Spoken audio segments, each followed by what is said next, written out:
Hi friends, சிற்றம்பழி சுடரை serial நீ வரப்போகிற எபிசோட்ஸ்க்கான ப்ரோமோவை தான் அந்த வீடியோவில் பார்க்க போகிறோம். அடுத்தடுத்த சுவாரஸ்யங்களை தெரிஞ்சுக்க வீடியோவை ஸ்கிப் பண்ணாமல் கடைசி வரைக்கும் பாருங்கள்.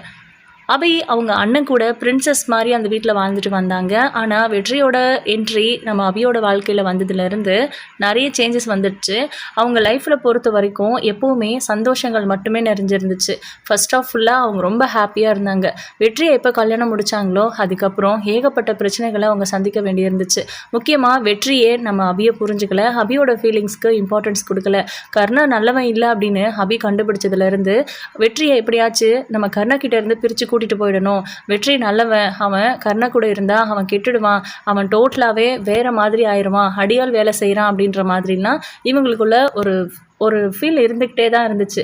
அதை பற்றி சொல்லும் போதெல்லாம் என்னையும் கர்ணாவையும் பிரிக்க முடியாது உன்னால், அதுக்கு தான் பிளான் பண்ணுறியா அப்படின்னு இவங்க அதாவது வெற்றி அபிகிட்ட சத்தம் போடுவாங்க, சண்டை போடுவாங்க. இதை நிறைய முறை கர்ணா பார்த்துருக்காரு. அதை தான் இப்போது அபி மேலே ஒரு குற்றத்தை சாட்டுறதுக்கு நம்ம கர்ணா பிளான் பண்ணி எடுத்துக்கிட்ட ஒரு விஷயம். அதாவது ஏற்கனவே நீயும் நானும் ஒன்றா இருக்கிறது அபிக்கு பிடிக்கல, சொல்கிறாங்கிறதுக்காகலாம் என்னை விட்டுட்டு போயிடாத அப்படின்னு ஆரம்பத்திலருந்தே வெற்றியை ட்விஸ்ட் பண்ணி விட்டுட்டு இருந்தாங்க நம்ம கர்ணா. வெற்றி அதையும் கண்மூடித்தனமாக நம்பினார். ஆனால் அபிக்கு நல்லாவே தெரியும் கர்ணா எவ்வளோ மோசமானவர் அப்படிங்கிறது. பார்வதியை கொலை பண்ணுறதுக்கான இன்டென்ஷன் என்ன அப்படிங்கிறத அபி கண்டுபிடிச்சிட்டாங்க அப்படின்னாலே கண்டிப்பாக கர்ணாவோட சாப்டர் க்ளோஸ் அப்படிங்கிறது தான். ஆனால் அந்த விஷயம் இப்போதைக்கு அது வெளியே வரப்போகிறது இல்லை. ஏற்கனவே நம்ம திவ்யா மூலமாக நம்ம பிரபாகரனுக்கு நிறைய ஹெல்ப் கிடைச்சிட்ருக்கு அந்த மாணிக்கத்தோட சம்மந்தப்பட்ட விஷயங்கள். ஆனால் அதில் இவங்களுக்கு தேவையான டீட்டெயில்ஸ் எதுவுமே கிடைக்கல. அபிகிட்ட இதை பற்றி அடிக்கடி பேசிட்டு தான் இருக்காங்க. அது மட்டும் இல்லை, ஏற்கனவே நம்ம பிரபாகரன் அபிகிட்ட சொல்லியிருந்தாங்க அந்த வீட்டில் இருந்து நமக்கு ஏதாவது எவிடன்ஸ் வேணும், அதுக்கு தான் அன்னைக்கு நான் உங்களை அனுப்புனது. அப்போ கூட நமக்கு அந்த பத்திரத்தை தவிர வேறு எதுவும் கிடைக்கலன்னு. அன்னைக்கு நம்ம அந்த பத்திரத்தை தேடி தானே சார் போனோம் அப்படின்றாங்க நம்ம அபி. அதுவும் சரிதான், ஆனால் இப்போ நான் இன்னொரு விஷயத்தையும் கண்டுபிடிச்சிருக்கேன். எனக்கு அந்த வீட்டோட பொண்ணு ஒருத்தி தெரியும் அப்படின்றாங்க. யார் அது அப்படின்னு. பேரு திவ்யா, கர்ணாவோட தங்கச்சின்னு சொல்கிறா அப்படின்னு. திவ்யாவா? அது கர்ணாவோட தங்கச்சி எல்லாம் கிடையாது, தூரத்து சொந்தங்கிற மாதிரி சொல்கிறாங்க. ஓ அப்படியா அப்படின்னு சொல்கிறாரு. கொஞ்சம் சந்தோஷமாக இருக்குது நம்ம பிரபாகரனுக்கு. ஏன்னா கர்ணாவோட தங்கச்சியை போய் நம்ம எப்படி லவ் பண்ணி கல்யாணம் பண்ணிக்கிறது, அவன் எவ்வளோ மோசமானவன் அப்படிங்கிற மாதிரிலாம் இவங்களுக்கு ஒரு திங்கிங் இருந்துச்சு. பட் அவங்க ஒரிஜினல் தங்கச்சி இல்லை அப்படின்னு தெரிஞ்சதுக்கப்புறம் கொஞ்சம் ரிலாக்ஸ் ஆகிட்டார் அவர். அதே நேரம் திவ்யா மூலமாக அந்த வீட்டில் இருந்து எனக்கு தேவையான எவிடன்ஸை எடுக்க முடியும்னு எனக்கு கான்ஃபிடென்ட் இருக்குது. அது மட்டும் இல்லை, வெற்றி மேலேயும் எனக்கு ஹோப் இருக்குது அப்படின்றாங்க. வெற்றியை பற்றி பேசாதீங்க சார் அப்படின்றாங்க. ஏன், எதனால் மறுபடியும் அவ்வளோ கோபம் அப்படின்னு. நான் எப்போ அவனை நல்ல விதமாக யோசிச்சிருக்கேன், அவனால தானே என் லைஃப் இப்படி இருக்குது. இன்றைக்கி என் அண்ணனும் என் அண்ணி என் அண்ணனோட குழந்தைங்கன்னு என் கூட பேசாமல் இருக்கிறதுக்கும் அதுதானே காரணம் அப்படின்னு. எனது உங்கள் அண்ணனும் பேசுறது இல்லையா, என்னாச்சு அப்படின்னு கேட்குறாரு. அப்போ தான் நடந்த விஷயத்தை பற்றி சொல்கிறாங்க. ஸோ சேட் அபி அப்படின்னு ரொம்ப வருத்தமாக சொல்கிறாரு. அது மட்டும் இல்லை, வெற்றியும் சுடரும் இவ்வளவு நாள் பேசிகிட்டு இருந்தாங்கன்னு நான் உங்ககிட்ட சொன்னேன்ல. ஆரம்பத்தில் சுடர்கிட்ட நான் பேசினப்ப அவள் ஒத்துக்கிட்டா தான். ஆனால் இப்போது மறுபடியும் அதை பற்றி பேசிகிட்டே இருக்கா. வெற்றி கூட அவளால் பேசாமல் இருக்க முடியல. அவங்களுக்குள்ள என்னதான் அப்பா பொண்ணுங்கிற உண்மை தெரியாமல் இருந்தாலும் கூட நல்ல பாண்டிங் வந்துடுச்சு போல். ஒருத்தர் மேலே ஒருத்தர் அவ்வளோ அன்பை வச்சுருக்காங்க. அவர் தன்னோட குழந்தைனே தெரியாமல் அவளையே சுற்றி வர்றது, இவளுக்கு தன்னோட அப்பான்னு தெரியாமல் அவர் மேலே ஒரு நல்ல அன்பு காட்டுறது, இதெல்லாம் நடந்துகிட்ருக்கு. எனக்கு சுடர் ஸ்கூலுக்கு போயிட்டு வரணும் அப்படிங்கிறது ஒரு பக்கம் இருந்தாலும் எதுக்காக தேவையில்லாமல் அவர் கூட பேசணும், அதாவது வெற்றி கூட எதுக்கு பேசணும், அவங்க கூட எதுக்கு லிங்க் ஆகணும்னு தோணுது. எப்படியும் வெற்றிக்கு அவள் என்னோட குழந்தைன்னு தெரிஞ்சதுன்னா கர்ணாவுக்கும் அது தெரிஞ்ச மாதிரி தான். அப்புறம் என் குழந்தையோட உயிருக்கே உத்தரவாதம் இல்லை அப்படின்னு. குழந்தைய வச்சு வெற்றியை நம்மளால் மாற்ற முடியாது அப்படின்னு அபி லைட்டாக சிரிக்கிறாங்க. என்னாச்சு அபி, ஏன் சிரிக்கிறீங்க அப்படின்ட்டு. இனிமேல் வெற்றியை மாற்றி நான் என்ன பண்ண போகிறேன் அப்படின்றாங்க. நீங்கள் என்ன எப்படி சொல்லிட்டீங்க, அந்த குழந்தைக்கு எதிர்காலம்னு ஒன்று இருக்குது, அதை பற்றி யோசிக்க மாட்டிங்களா? உங்களுக்கு இவ்வளோ எதிரிகள் இருக்காங்க, உங்களுக்கு அடுத்து அந்த குழந்தைய யார் பார்த்துக்க போகிறா அப்படின்ட்டு. ஆமாம் அப்படின்னு சொல்லி அழுகுறாங்க. என்ன அபி, நினச்சா அழுகுறீங்க, நினச்சா உடனே சிரிக்கிறீங்க, என்ன தான் நினச்சிட்டு இருக்கீங்க நீங்கள், உங்களுக்கு என்ன தான் பிரச்சனை, எதுவுமே நார்மலாக யோசிக்க மாட்டிங்களா அப்படின்னு கேட்குறாங்க. நீங்கள் கேட்ட கேள்வி எனக்கு சுருக்குன்னுச்சு. ஆனாலும் வெற்றி நல்லவன் இல்லையே, அவன்கிட்ட எப்படி என்னோட பிள்ளையை ஒப்படைக்க முடியும் அப்படின்றாங்க. என்னதான் ஒரு ஆண் கெட்டவனாகவே இருந்தாலும் கூட தன்னோட குழந்தை அப்படின்னு வரும்போது கண்டிப்பாக அப்படியே மனசு உருகிடுவாங்க. வெற்றிக்கிட்ட நான் நிறைய முறை பேசியிருக்கேன், என்னடா மறுபடியும் இவன் வெற்றிக்கே சப்போர்ட் பண்ணுறானே அப்படின்னு யோசிக்க வேண்டாம். உங்களை பொறுத்த வரைக்கும் வெற்றி எப்படின்னு தெரியல, நான் பார்த்த வரைக்கும் அவர் ரொம்ப ரொம்ப ரொம்ப நல்லவர். அப்படின்னு சொல்கிறாங்க. ஓ அப்போ நீங்கள் 2 பேரும் ஃப்ரெண்ட்ஸ் ஆகிட்டீங்களா அப்படின்னு கேட்குறாங்க. அதுக்காக தான் இவ்வளோ சப்போர்ட் பண்ணுறீங்களா அவருக்கு அப்படிங்கிற மாதிரிலாம். சேச்சே நீங்கள் வேறு, நான் பேசும்போதெல்லாம் அவர் என்னை ஹர்ட் பண்ணுறாரு, எப்போவுமே என்கிட்ட ஒழுங்காக பேசுகிறதே கிடையாது, மூஞ்சில் அடித்த மாதிரி தான் பேசுகிறாரு, இருந்தாலும் அவர் மேலே எனக்கு கோவம் வரல, நிஜமாவே எனக்கு அவர் நல்லவர்னு தான் தோணுது அபி, நீங்கள் தான் தப்பாக புரிஞ்சிருக்கீங்களோன்னு தோணுது, கண்டிப்பாக ஒரு நாள் எல்லா உண்மையும் வெளியே வரும்ல அப்படின்னு. அப்படி எல்லா உண்மையும் வெளியே வந்தால் தான் உங்களுக்கு தெரியும் வெற்றியோட சுயரூபம் என்னென்னு அப்படின்றாங்க. வெற்றி நல்லவன் கெட்டவங்கிறத தாண்டி அவன் ஒரு அடிமை, அவன் கர்ணாவோட அடிமை. கர்ணா என்ன சொல்கிறானோ அதுதான் செய்வான், அவனுக்குன்னு சொந்த புத்தியே கிடையாது, யார் என்ன சொன்னாலும் கேட்டுக்கிறது. ஆனால் கட்டின பொண்டாட்டியையும் அவளுக்கான உரிமைகளையும் கேட்கறதுக்கு மட்டும் அவனுக்கு வாய் வராது அப்படிங்கிற மாதிரி எதோ திட்டுறதுக்கு ஆரம்பிச்சிடுறாங்க, கோவப்பட ஆரம்பிச்சிடுறாங்க. ஓகே ஓகே கூல், அதை பற்றி பேச வேண்டாம், விட்டுடலாம் அப்படின்னு சொல்கிறாங்க. என்னை பொறுத்த வரைக்கும் எந்த ஒரு ஆணுமே கெட்டவனாக இருந்தாலும் தன்னோட பிள்ளை அப்படின்னு வரும்போது கண்டிப்பாக அவங்க ஒரு நல்ல மனுஷனாக மாறிடுவாங்க. குழந்தைய வச்சு நம்ம வெற்றியை நம்ம பக்கம் இழுத்துட்டோம் அப்படின்னா அதுக்கப்புறம் கர்ணாவோட முகத்திரையை கிழிக்கிறதெல்லாம் ரொம்ப ஈஸியாக போயிடும். சுடரை வச்சு நம்ம இது எல்லாத்தையும் ஏன் பண்ணிக்கக்கூடாது அப்படின்னு கேட்குறாங்க. நீங்கள் சொல்கிற மாதிரி ஒரு வாய்ப்பு கிடைச்சதுன்னா அதை அப்புறம் பார்த்துக்கலாம், இப்போதைக்கு அவருக்கு இவ தான் என் பொண்ணு அப்படிங்கிறது தெரியவே கூடாது அப்படின்னு சொல்லிட்டு இருக்காங்க. நான் என்ன போய் சொல்லவா போகிறேன், விடுங்க அபி, ஏன் என்கிட்ட இதெல்லாம் சொல்கிறீங்க, மாணிக்கம் இங்கனுக்குள்ளே தான் எங்கேயோ சுற்றிக்கிட்டு இருக்கிறான், அவனை எப்படியாவது கண்டுபிடிச்சு நம்ம எல்லா உண்மைகளையும் அவன்கிட்டேருந்து வாங்கணும். அவனை பொறுத்த வரைக்கும் நமக்கு எதுவும் தெரியாதுன்னு நினச்சிட்டு இருக்கான், பட் நமக்கு எல்லா விஷயங்களும் தெரியும், அவன்கிட்ட ஏதோ ஒரு உண்மை இருக்குது, அந்த உண்மைக்கு பயந்து போய் தான் கர்ணா அவன்கிட்ட பணம் கொடுத்து ஏமாந்துருக்கான். இது நம்மளால கண்டுபிடிக்க முடியாதுன்னு நினச்சானா என்னன்னு தெரியல. இப்போ வரைக்கும் அவனை திரும்பவும் நான் பார்க்கல. நான் சொன்னல திவ்யா, அவன் மூலமாக தான் மாணிக்கத்தை நான் சர்ச் பண்ணிட்டுருக்கேன். அவன் என் கையில் கிடைச்சானா கண்டிப்பாக எல்லா உண்மைகளையும் அவன்கிட்ட இருந்து வாங்கிடுவேன். நான் எதையாவது சொல்லி அவன்கிட்ட இருந்து எல்லா உண்மைகளையும் வாங்கி உங்ககிட்ட சொல்கிறேன் அப்படின்னு சொல்கிறாங்க. இது நம்ம கேஸ்க்கு ரொம்ப ரொம்ப யூஸ்ஃபுல்லாக இருக்கும் அப்படின்னும் நம்ம பிரபாகரன் சொல்லிட்டு இருக்காரு. இந்த பக்கம் பார்த்தீங்கன்னா நம்ம கர்ணாவும் அதே தான் மாணிக்கத்தை வலை வீசி தேடிக்கிட்டு இருந்தாங்க. அங்கங்கே ஆள் போட்டு வச்சுருந்தாங்க. ஒரு வழியாக மாணிக்கத்தை கண்டுபிடிச்சிட்டாங்க. யாருக்கும் தெரியாமல் நைட் டைமில் அவரை ஒரு தோப்புக்கு கூப்பிட்டு போகிறாங்க. அங்கே போய் 2 பேருக்கும் எக்கச்சக்க ஃபைட் வருது. நான் எல்லா உண்மைகளையும் அபிகிட்ட சொல்ல போகிறேன் அப்படின்றாங்க.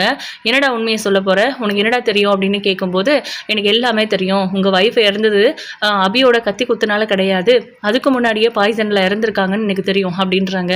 நீ அந்த ரிப்போர்ட்டை ஃபேக்காக தானே கொடுத்த அப்படின்னு. அந்த ரிப்போர்ட் வேணால் டியூப்ளிகேட்டாக இருக்கலாம், பட் ஃபேக் கிடையாது, அது உண்மையான ரிப்போர்ட்டு, அது டியூப்ளிகேட் ரிப்போர்ட்டை தவிர அதில் இருந்த விஷயங்கள் உண்மை. என்கிட்ட ஒரிஜினல் டாக்குமெண்ட்டே இருக்குது, அது ஏதோ ஒரு ஸ்கூல் பிள்ளைங்க பேக்கில் இருக்குது, என்னைக்காவது அது வெளியே வரும், அன்றைக்கி நீ மாட்ட போகிறடா அப்படின்றாங்க.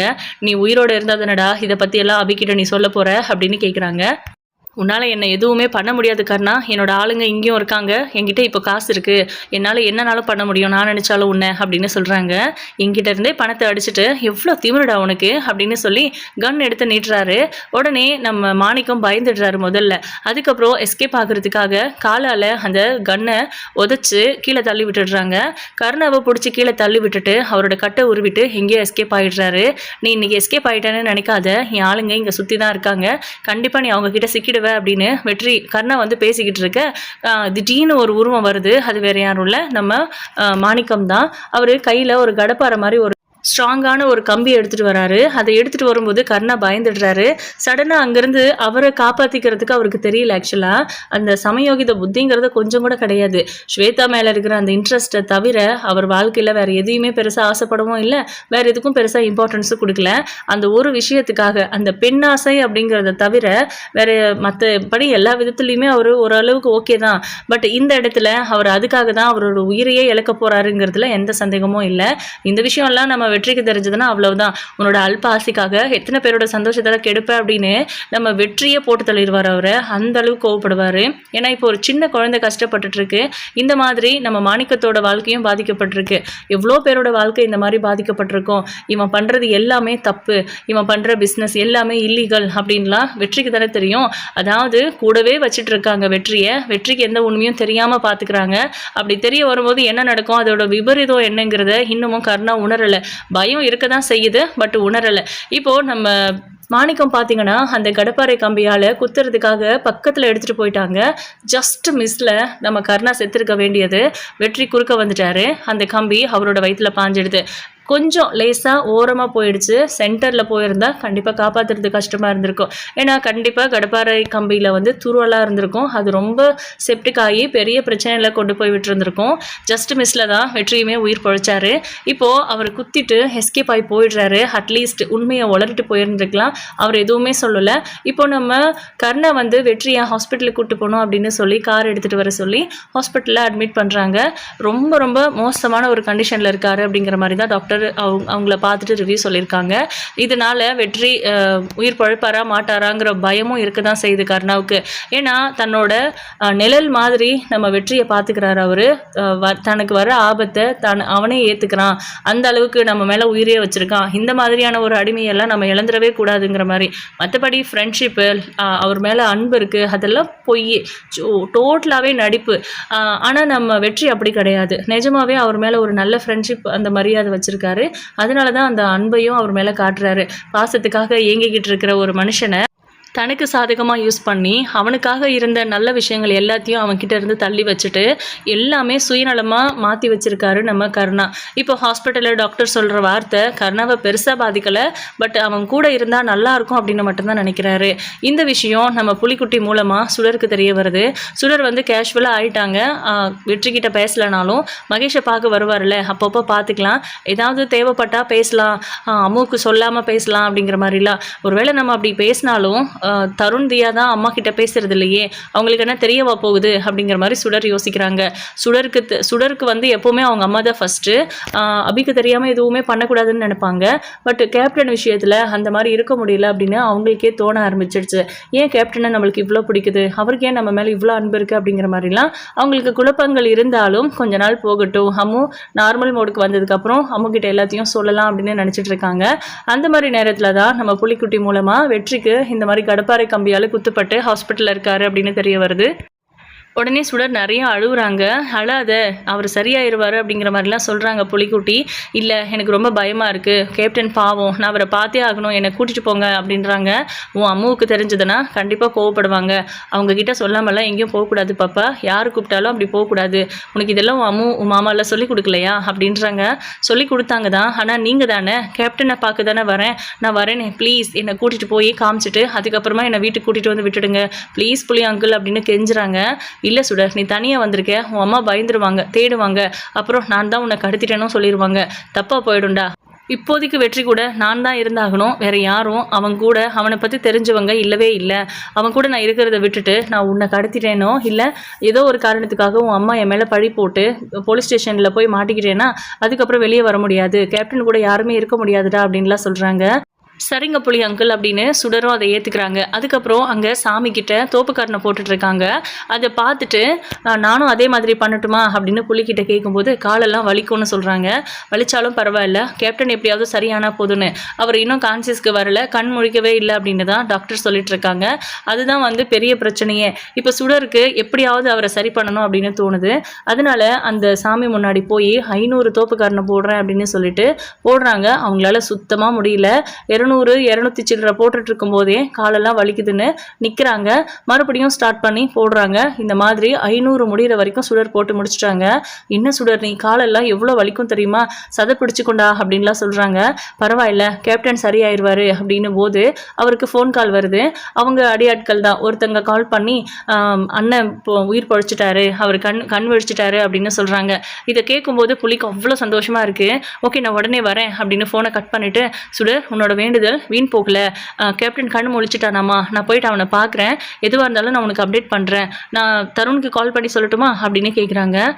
இல்லை வேண்டாம், அவங்களுக்கு தெரிஞ்சால் கோவப்படுவாங்க, அம்முவுக்கு தெரிஞ்சால் அதை விட கோவப்படுவாங்க, வேண்டவே வேண்டாம், நானே நாளைக்கு ஸ்கூலுக்கு வருவேன்ல, அப்போது கேப்டனை என்னை கூட்டிகிட்டு போய் காட்டுங்க அப்படின்னு சொல்கிறாங்க. சரி ஓகே அப்படின்னு சொல்லிட்டு நம்ம சுடர் வந்து அங்கேருந்து போகிறாங்க. புலி வந்து திரும்ப திரும்ப சுடரை திரும்பி பார்த்துட்ருக்காங்க. அப்போ ஓடி வராங்க திரும்பவும். என்னாச்சு சுடர் அப்படின்னு கேட்கும்போது, இல்லை நாளைக்கு எப்படியாச்சும் நான் கேப்டனை பார்க்கணும், நான் ஸ்கூலுக்கு வர மாதிரி வந்துடுறேன், என்னை ஸ்கூலுக்கு போக விடாமல் என்னை நேராக கூட்டிகிட்டு போய் கேப்டனை காமிச்சிட்டு அதுக்கப்புறம் ஸ்கூல் முடிகிற டைமுக்கு கூட்டிகிட்டு வந்து இதே இடத்துல விட்டிங்கன்னா நான் வீட்டுக்கு போயிடுவேன் அப்படின்றாங்க. யாராவது உன் அம்மு கிட்ட சொல்லிட்டா என்ன நடக்கும் தெரியுமா அப்படின்னு கேட்குறாங்க. அதெல்லாம் தெரியாது, தியா தருண்லாம் அம்மு கூட பேசுறதில்ல, நான் தான் ஏற்கனவே உங்ககிட்ட சொல்லியிருக்கேன்ல அவங்களுக்கு நான் ஸ்கூலுக்கு வந்து போகிறது தெரியாது அப்படின்னு. ஆனால் தியாவுக்கு தெரியும்ல நீ கிளாஸ் ரூமில் இல்லைன்னு அப்படின்றாங்க. இல்லை அவங்க பேசாததுனால கண்டிப்பாக சொல்ல மாட்டாங்க அவங்களுக்கு தெரிஞ்சாலுமே அப்படின்னு சொல்கிறாங்க. சரி ஓகே அப்படின்னு சொல்லிட்டு இப்போ பார்த்தீங்கன்னா நம்ம சுடர் வீட்டுக்கு போகும்போது அவங்க ஒரு மாதிரி தாங்கி தாங்கி நடக்கிறாங்க. என்னாச்சு சுடர், கால் ஏதாவது அடிபட்டுருச்சா, வாங்க உட்காரு அப்படின்னு. காலில் வலிக்குதுன்றாங்க. என்னாச்சு, எதனால் வலிக்குது அப்படின்னு கேட்குறாங்க. ஆனால் நம்ம அபி வந்து கேட்குற கேள்வியிலேயே சுடர் பயந்துடுறாங்க. ஒன்றும் இல்லாமோ அப்படின்னு சமாளிக்க பார்க்குறாங்க. இப்போ சொல்ல போறியா இல்லையா அப்படின்னு கேட்குறாங்க. அதுக்கப்புறம் திரும்ப திரும்ப அந்த இடத்துல இங்கே வலிக்குதான்னு கேட்டுட்டு இருக்காங்க. அவங்க சொல்கிற பெயின் எல்லாம் பார்த்தா தோப்புக்கரணை போட்டதுனால வர வலி மாதிரி தெரியுதுன்னு சொல்லிட்டு, என்ன ஸ்கூலில் ஏதாவது தப்பு பண்ணியா, தோப்புக்கரணை போட்டியா அப்படின்னு கேட்குறாங்க. இல்லமோ ஸ்கூல்லலாம் எதுவும் தப்பு பண்ணலை அப்படின்னு, ஏதாவது மார்க் கம்மியாக எடுத்து திட்டு வாங்கினியா அதனால தோப்புக்கரணை போட்டியா மேம் கிட்ட, ஏதாவது தப்பு பண்ணிவிட்டு சாரி சொன்னியா அப்படின்னு கேட்குறாங்க. அம்மு நான் ஏதாவது தப்பு பண்ணிட்டா சாரி கேட்டு தோப்புக்கரணை போடுவேன் தான், இல்லைன்னு சொல்லலை, அது நீங்கள் சொல்லி கொடுத்தது தான். ஆனால் நான் இப்போது தோப்புக்கரணை போட்டது சாமிக்கிட்ட 500 தோப்புக்கரணை போட்டேன் அப்படின்றாங்க. எதுக்கு அப்படின்னு கேட்கும்போது, சும்மா தான் போட்டேன், நான் ஃபர்ஸ்ட் கிளாஸில் பாஸ் பண்ணணும், நீங்கள் வந்து பரோல்லேருந்து போகக்கூடாது திரும்பவும் ஜெயிலுக்கு, சீக்கிரமாகவே நீங்கள் எந்த தப்பும் பண்ணலைன்னு ப்ரூவ் பண்ணி நிரந்தரமாக என் கூடவே இருக்கணும், நம்ம மாமா கூட எல்லாம் மறுபடியும் பழைய மாதிரி பேசணும்லாம் வேண்டிக்கிட்டேன், அதுக்காக தான் 500 தோப்புக்கணை போட்டேன்னு. என்னடா நீ 500 தோப்புக்கணை போட்டால் எவ்வளோ வலிக்கும் உனக்கு, வா அப்படின்னு சொல்லி அவங்களுக்கு மருந்தெல்லாம் தடவி விட்டு குழந்தைய சரி பண்ணுறாங்க. அடுத்ததாக நம்ம பிரபாகரன் கிட்ட இருந்து அபிக்கு கால் வருது. வெற்றிக்கு கடப்பாரை கம்பியால் கத்தி குத்துப்பட்டு ஹாஸ்பிட்டலில் அட்மிட் பண்ணியிருக்காங்க. ரொம்ப மோசமான கண்டிஷன்லேருந்து இப்போ தான் கண் விழிச்சிருக்காராமா. எனக்கு இது வந்து திவ்யா மூலமாக தெரிஞ்சுது அப்படின்னு சொல்கிறாங்க. இதை கேட்ட உடனே அபிக்கு பயங்கர அதிர்ச்சியாக இருக்குது. என்ன நடந்துச்சு, எதனால் இப்படி நடந்துச்சு அப்படின்னு கேட்குறாங்க. அது என்னமோ எனக்கு தெரியல, ஆனால் மாணிக்கம் தான் அந்த மாதிரி கடப்பார கம்பியில் குத்தியிருக்கான் அப்படின்னு மட்டும் எனக்கு தெரியும்னு சொல்கிறாங்க. இதை கேட்ட உடனே அபிக்கு பயங்கரமாக கோவம் வருது. நீங்கள் எதுக்கு கோவப்படுறீங்க, விடுங்க, உங்களுக்கு தான் வெற்றியை பிடிக்காதுல்ல அப்படின்னு. மாணிக்கத்துக்கிட்ட ஏதோ ஒரு தப்பான விஷயம் இருக்குது, அதனால தான் எல்லார் விஷயத்துலேயும் இப்படி விளையாடிக்கிட்டு இருக்கிறான், கண்டிப்பாக நம்ம மாணிக்கத்தை கண்டுபிடிக்கணும் அப்படின்னு பேசிக்கிட்டு இருக்காங்க. சுடர் தோப்புக்கரணம் போட்டது இது எல்லாத்தையும் மனசில் வச்சுக்கிட்டு நம்ம அபி வந்து கால்குலேட் பண்ணுறாங்க. ஒருவேளை நம்மளை பார்க்கறதுக்காக ஸ்கூலில் அந்த ட்ரிப்பவே கட் பண்ணிவிட்டு நம்ம எஸ்கேப் ஆகி ஓடி வந்தா ஜெயிலில் பார்க்குறதுக்கு, அந்த மாதிரி ஸ்கூலை கட் பண்ணிவிட்டு ஒரு வேளை கேப்டனை பார்க்க போகிறேன்னு போயிடுவாளோ அப்படின்னு யோசிக்கிறாங்க. அதனால் ஸ்மார்ட்டாக அபி என்ன பண்ணுறாங்கன்னா ஸ்கூலுக்கு சுடரை அனுப்புகிற மாதிரி அனுப்பிட்டு அவங்களுக்கே தெரியாமல் ஃபாலோ பண்ணிட்டு போகிறாங்க. இப்போது புலி வந்து சுடரை ஸ்கூலுக்கு போகிறதுக்கு முன்னாடியே பிக்கப் பண்ணி அவங்க ஜீப்பில் கூப்பிட்டு போகிறாங்க. ஒரு ஆட்டோவில் ஃபாலோ பண்ணி பின்னாடியே போனால் கரெக்டாக வெற்றியை பார்க்கறதுக்காக தான் போயிருக்காங்க. என்னதான் பண்ணுறா பார்ப்போம் அப்படின்னு சொல்லி அபி ஃபாலோ பண்ணிவிட்டு எதுவுமே பேசாமல் அவங்க பின்னாடியே போனால் சுடர் வந்து அவங்களுக்காக லஞ்ச் பாக்ஸ் பேக் பண்ணி கொடுத்ததில் ஒரு சில ஐட்டம்லாம் எக்ஸ்ட்ரா வைக்க சொன்னாங்க. அதுவும் ரசம் கேட்டாங்க. அது எல்லாத்தையும் ஹாஸ்பிட்டலுக்கு எடுத்துகிட்டு போய் நம்ம வெற்றிக்கு அவங்கக்கிட்ட ஃபஸ்ட்டு பேசுகிறாங்க. அப்புறம் அவர் ஹக் பண்ணி அழ ஆரம்பிச்சிடுறாரு. நான் உன்னை பார்க்கறதுக்காக தான் திரும்ப கண் விழிச்சு வந்திருக்கேன்னு நினச்சிட்டு இருக்கேன் சுடர் அப்படின்றாரு. என்ன இவன் இப்படி சொல்கிறான் அப்படின்ட்டு அபிக்கு ஒரு மாதிரி சந்தேகமா இருக்கு. ஒருவேளை சுடர் யாருன்னு வெற்றிக்கு தெரிஞ்சிருக்குமா அப்படிங்கிற மாதிரி யோசிக்கிறாங்க. தெரிஞ்சிருந்தா என் பிள்ளைய பார்க்கறதுக்கு உங்ககிட்ட எதுக்கடி நான் பெர்மிஷன் கேட்கணும்னு அன்றைக்கே கேட்டிருப்பானே அப்படிங்கிற மாதிரி அபி உள்ளுக்குள்ளே யோசிக்கிறாங்க.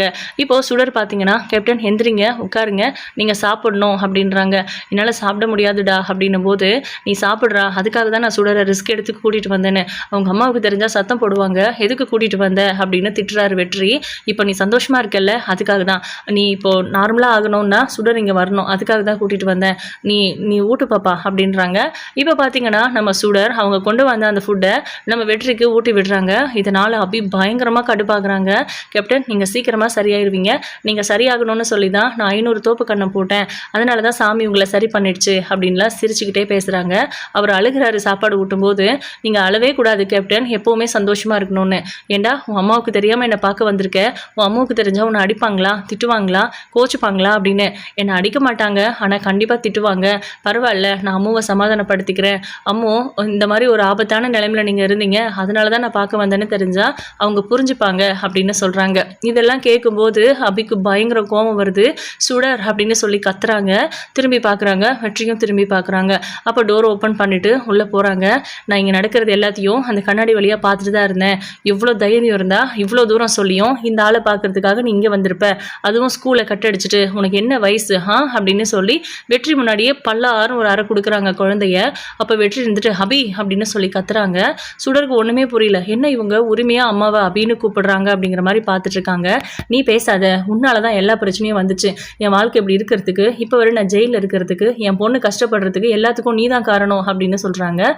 அப்போது அந்த வார்த்தை என் பொண்ணு அப்படின்னு அபி சொன்னாங்கல்ல, ஐயோ ஒளிரிட்டோமே அப்படிங்கிற மாதிரி, என் பொண்ணு கூட நீ எதுக்கு பேசணும் அப்படின்னு, அதுக்கு மேலே தெரிஞ்சால் தெரியட்டும், என்ன பண்ணிட முடியும், இவன் உரிமை கொண்டாடுறதுக்கெல்லாம் இவனுக்கு எந்த ரைட்ஸும் கிடையாதுன்னு சொல்லி வா சுடர் அப்படின்னு கையை பிடிச்சி கூப்பிட்டு போகிறாங்க. அவள் உனக்கு மட்டும் பொண்ணு இல்லை, எனக்கும் தான் பொண்ணு அப்படின்னு வெற்றி சொல்ல, நம்ம சுடர் அதுக்கு மேலே ஷாக் ஆகி பார்க்குறாங்க. வெற்றி தான் தன்னோட அப்பா அப்படின்னு சுடருக்கு தெரிஞ்சிருச்சு. அப்பா அவர் தானே தெரிஞ்சதுக்கப்புறம் கண்டிப்பாக சுடரால் வெற்றி கூட பேச முடியாது. அபியே சொன்னாலும் கூட நம்ம சுடர் பேச மாட்டேன்னு தான் சொல்லுவாங்க.